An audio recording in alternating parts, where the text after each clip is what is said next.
Study IQ IAS, अब तैयारी हुई अफोर्डेबल। नमस्कार दोस्तों जैसा कि आप सबको पता है कि रशिया यूक्रेन वॉर के बीच में यूरोपियन यूनियन ने पूरी तरह से प्रतिबंध लगा दिया है रशिया के ऊपर। कहने का मतलब है कि यूरोपियन यूनियन ने कह दिया है कि वो किसी भी प्रकार का क्रूड हो गया, नेचुरल गैस हो गया या फिर जो रिफाइंड प्रोडक्ट्स हैं वो रशिया से नहीं खरीदेगा। लेकिन जाहिर सी बात है कि अगर वो रशिया से नहीं खरीदेगा, जो कि काफ़ी ज़्यादा यूरोप डिपेंडेंट था, तो आखिरकार ये जो डिमांड है यूरोप के अंदर वो कहाँ से फुलफिल की जाएगी, उसकी सप्लाई कहाँ से होगी। तो देखिए यहां पर भारत एक बहुत बड़ी भूमिका निभा रहा है। ये आप देख सकते हो, Russia crude in tank, India steps up petroleum product exports to European Union as reason shuns Moscow. तो हम इसको डिटेल से समझेंगे, जानने की कोशिश करेंगे कि यहां पर भारत का जो एक्सपोर्ट है वो किस मामले में बढ़ा है, किस तरीके से बढ़ा है। और यहां पर आपको साफ साफ देखने को मिलेगा कि एक प्रकार से जो रशिया से ही हम क्रूड ऑयल खरीद रहे हैं, उसी को ही रिफाइन करके जो रिफाइंड प्रोडक्ट्स होता है वो हम यूरोप के अंदर सप्लाई कर रहे हैं। काफी कुछ जानने को है इस वीडियो के अंदर, चलिए आगे बढ़ते हैं। लेकिन उससे पहले ध्यान रखिएगा, अगर आप यूपीएससी प्रीलिम्स क्रैक करना चाहते हैं इस साल, जो कि 28 मई को होने वाला है, तो ये वाला जो बैच है SIP प्लस, इसके अंदर एडमिशन कराने का आज आखिरी डेट है। आपके पास मौका है कि ये प्रीलिम्स क्रैक करने के लिए जो बैच है वो ज्वाइन करिए और बहुत सारे बेनिफिट्स का फायदा उठाइए। या फिर 2024-25 जो भी अगर आप तैयारी करना चाहते हो, ये वाले बैचेस को ज्वाइन कर सकते हैं। इनके भी आखिरी डेट ये आप देख सकते हो 14 मार्च और 16 मार्च है। या फिर अगर आप यूपीएससी EPFO की जो वैकेंसी आई है इसकी तैयारी कर रहे हैं, तो इसके लिए भी बड़ा मौका है, क्योंकि ये वाला जो बैच है दोस्तों वो स्टार्ट हो रहा है EPFO का। आप इसके अंदर एनरोल कराइए और अपनी EPFO, जो कि यूपीएससी का एक अच्छा ऑल्टरनेटिव भी माना जाता है, कि यहां पर आप इसका भी एग्जाम देकर एक अच्छे पोजीशन पर जा सकते हैं। जो भी कोर्स आपको लेना है, स्टडी IQ पर जाइए, वेबसाइट पर, ऐप पर, या फिर कमेंट सेक्शन में इसका लिंक है, और वहां पर जाकर यूज करिए code Ankit live to get maximum discount and enrol in this course. इसके अलावा और अगर आप MCQs अटेम्प्ट करना चाहते हैं तो मेरे इंस्टा पेज पर जा सकते हैं, वहां पर स्टोरीज में जितने भी MCQs हैं उसको आप अटेम्प्ट कर पाएंगे। तो चलिए शुरुआत करते हैं और सबसे पहले देखते हैं एग्जैक्टली हुआ क्या। देखिए जैसा कि हम सबको पता है, यूरोपियन यूनियन ने पूरी तरह से रशिया के ऊपर प्रतिबंध लगा दिया। रशिया से बहुत सारा क्रूड हो गया, गैस हो गया, रिफाइंड प्रोडक्ट्स हो गया, वो सारी चीजें रशिया से यूरोप के अंदर आती थी। लेकिन यूरोप अब कह रहा है कि हम ये रशिया से नहीं खरीदेंगे, वॉर को देखते हुए। और इसी को देखते हुए यहां पर जो इंडियन रिफाइनर्स हैं, भारत के अंदर जो रिफाइनर्स हैं, जैसे रिलायंस है, नायरा एनर्जी हो गया, इस तरह की जो कंपनीज हैं उनको बहुत बेनिफिट हो रहा है। क्योंकि हम क्या कर रहे हैं, एक तरह से रशिया से ही जो क्रूड ऑयल खरीद रहे हैं उसको रिफाइन करके, अब आपको पता है ना, जो क्रूड ऑयल होता है, जो कच्चा तेल होता है, वो डिस्टिलेशन के प्रोसेस से जाता है और डिस्टिलेशन के बाद अलग अलग फॉर्म में हमें देखने को मिलता है, जैसे पेट्रोल हो गया, डीजल हो गया, अलग अलग प्रकार के प्रोडक्ट्स हमें देखने को मिलते हैं। तो वो सारी चीजें करके हम रिफाइन करके उसको यूरोप के अंदर ही एक्सपोर्ट कर रहे हैं। तो इससे एक प्रकार से साफ साफ दिख रहा है। देखो, अगर ये बात मुझे पता है, भारत के अंदर लोगों को पता है, तो क्या आपको लगता है कि क्या US और वेस्टर्न कंट्रीज को ये बात पता नहीं होगी? मतलब कि उनको भी तो ये साफ साफ दिख रहा है ना कि अगर एक प्रकार से वो बाहरी दिखावा कर रहे हैं कि वो रशिया के क्रूड ऑयल को नहीं खरीदेंगे, लेकिन उनको ये बात भी पता है कि भारत में जो आज के डेट में बड़ी मात्रा में क्रूड ऑयल आ रहा है, ये आप देख सकते हो कि पिछले कुछ समय से जो जितना भी हम इंपोर्ट कराते थे क्रूड ऑयल अलग अलग देशों से,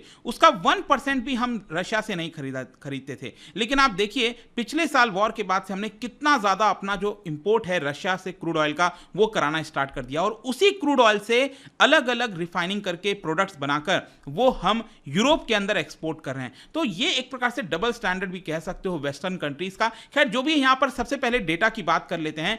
आप देख सकते हो ये जो करंट फाइनेंशियल ईयर चल रहा है 2022-23 का, मतलब पिछले साल अप्रैल से लेकर अभी जनवरी लास्ट तक अगर आप देखोगे तो हमने टोटल 11.6 मिलियन टन का जो एक्सपोर्ट है, पेट्रोलियम प्रोडक्ट का जो एक्सपोर्ट है, वो हमने यूरोपियन यूनियन के अंदर किया है। इनफैक्ट पिछला वाला महीना आप देख सकते हो, जो जनवरी वाला महीना था, उसमें हमने 1.9 मिलियन टन का जो एक्सपोर्ट है वो किया था। और एक्चुअली क्या है कि ये अभी जो प्रतिबंध लगा है, कंप्लीट बैन लगा है रशियन ऑयल के ऊपर यूरोप के अंदर, तो वो 5 फरवरी को लगा था। तो फरवरी के पहले अगर आप देखोगे ना, लगातार पिछले 5 महीने में ये आपको लगातार जंप देखता हुआ मिलेगा। मतलब कि भारत बड़ी मात्रा में यूरोप के अंदर जो अपने पेट्रोलियम प्रोडक्ट्स है उसको एक्सपोर्ट कर रहा है। और इसलिए क्या हुआ है कि लगभग भारत का जो पेट्रोलियम प्रोडक्ट है वो लगभग पूरे विश्व के 20 रीजन में सप्लाई होता है, जिसमें सबसे टॉप पर आ गया है यूरोपियन यूनियन। पहले यूरोपियन यूनियन 3rd नंबर पर था। भारत जिन भी रीजन्स के अंदर सप्लाई करता था पेट्रोलियम प्रोडक्ट को, तो उसमें यूरोपियन यूनियन का 3rd नंबर आता था, लेकिन आज के डेट में वो टॉप पर चला गया है। सबसे ज्यादा अगर हम एक्सपोर्ट करते हैं पेट्रोलियम प्रोडक्ट, वो हम इस समय यूरोपियन यूनियन को कर रहे हैं। इनफैक्ट आप देख सकते हो, बताया जा रहा है कि ये जो करंट फाइनेंशियल ईयर चल रहा है 2022-23 का, इसमें जितना भी एक्सपोर्ट होता है पेट्रोलियम प्रोडक्ट का, उसका 15% एक्सपोर्ट अकेले हम यूरोपियन यूनियन में कर रहे हैं। पहले ये लगभग 12% के आसपास हुआ करता था। तो इससे साफ जाहिर होता है कि एक प्रकार से भारत जो है, वो जो डिमांड है यूरोप के अंदर, उसको मीट करने में भारत मदद कर रहा है। इसका सिग्निफिकेंस क्या, देखो बहुत सारे इसके सिग्निफिकेंस हैं। अगर हम ग्लोबल ऑयल मार्केट के पर्सपेक्टिव से देखें तो क्या है ना कि भारत एक प्रकार से हेल्प कर रहा है विश्व के अंदर जो डिमांड और सप्लाई का बैलेंस है उसको मीट करने के लिए। क्योंकि अगर मान लो क्या होगा, अगर मान लो यूरोप के अंदर अगर अचानक से सप्लाई नहीं हो पाएगी, क्योंकि यूरोप ने तो क्या किया, रशिया का जो ऑयल है, गैस है, सब कुछ बैन कर दिया। अब वो रशिया ऑयल वगैरह डायरेक्टली आ नहीं सकता। तो मान लो भारत भी अगर ये पेट्रोलियम प्रोडक्ट्स यूरोप को सप्लाई नहीं करता, तो उस केस में यूरोप में एक बहुत बड़ा इन्फ्लेशन और ज्यादा आता। अभी रिसेंटली हम सब देख रहे हैं कि किस तरीके से इन्फ्लेशन की वजह से जो सेंट्रल बैंक्स हैं वो अपने इंटरेस्ट रेट को बढ़ाते जा रहे हैं ताकि इन्फ्लेशन को काबू लाया जाए। सोचिए अगर ये इंडिया नहीं करता तो यूरोप में इन्फ्लेशन कई गुना और ज्यादा बढ़ सकता था। So European Union does not want to buy crude directly from Russia, लेकिन कहीं ना कहीं वो भारत के थ्रू जो है जो प्रोडक्ट्स है उसको यहां पर मंगा रहा है। अब ये भारत कैसे कर पा रहा है, देखिए भारत के पास कैपेसिटी है रिफाइनरी की। आप सबको पता है ना, विश्व का सबसे बड़ा जो रिफाइनरी है वो कहाँ पर है, वो मिलेगा आपको जामनगर में। और भारत की जो कैपेसिटी है, एनुअल रिफाइनिंग कैपेसिटी है क्रूड ऑयल की रिफाइन करने की, वो लगभग 250 मिलियन टन्स के आसपास है, विच इज ह्यूज नंबर। तो भारत अपनी आपूर्ति तो करता ही है, हमारा जो डिमांड है रिफाइनरी प्रोडक्ट्स का वो तो हम करते ही हैं भारत से ही, लेकिन हमारे पास क्षमता है कि हम उसको रिफाइन करके एक्सपोर्ट भी कर सकें। तो ये भारत यहाँ पर निभाने की कोशिश कर रहा है। तो हम नेट एक्सपोर्टर हैं पेट्रोलियम प्रोडक्ट्स के मामले में। ध्यान रखिएगा, मैं पेट्रोल की बात नहीं कर रहा हूं, मैं क्रूड ऑयल की बात नहीं कर रहा हूं, लेकिन जो पेट्रोलियम प्रोडक्ट्स होते हैं उसकी हम बात कर रहे हैं। अब इसकी वजह से क्या है कि भारत की जो कंपनीज हैं उनको बड़ा फायदा हो रहा है, जैसे रिलायंस इंडस्ट्रीज, क्योंकि ये लोग रिफाइनिंग करते हैं क्रूड ऑयल का, फिर नायरा एनर्जी हो गया, इन सबको काफी फायदा हुआ है। और साथ ही साथ ह्यूज मार्जिन आपको देखने को मिलेगा। मतलब कि हम सब सस्ते दाम पर क्रूड ऑयल किससे खरीद रहे हैं, रशिया से खरीद रहे हैं, और थोड़ा महंगा करके उसको रिफाइन करके हम यूरोप के अंदर एक्सपोर्ट कर रहे हैं। तो जो बीच का मार्जिन है वो इन कंपनीज को बहुत ज्यादा फायदा दे रहा है।